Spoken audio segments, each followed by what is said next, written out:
महोदय सुमंत कुमार प्रधान का जो निरवच्छिन्न अक्लांत उद्यम निश्चित भाव में आम गरी समस्त कॉलेज को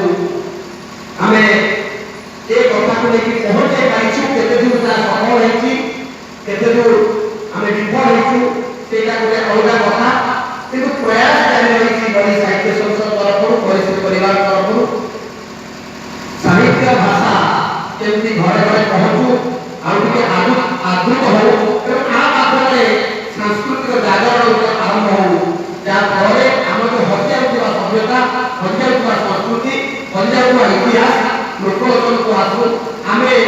जागृत हो से क्रम आज साहित्य आसर एवं 18तम उत्सव परिस्थित पछे जो नहु नहर कहानी निश्चित भाव ये अवसर दिए एमती साहित्य चर्चा परिप्रकाश करने कारण साहित्यिक किए संस्कृति के भल पाउवा लोक किए इतिहास को भल पाउवा लोक किए बापा जेजे तार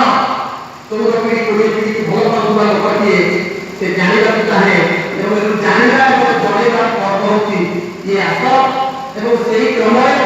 जो बड़ी साहित्य संसद और वरिष्ठ पचारे जो कहानी से कहानी एवं संपादक विवरण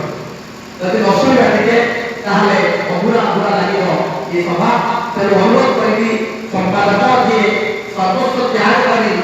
एमती एक अनुष्ठान को निज कांधे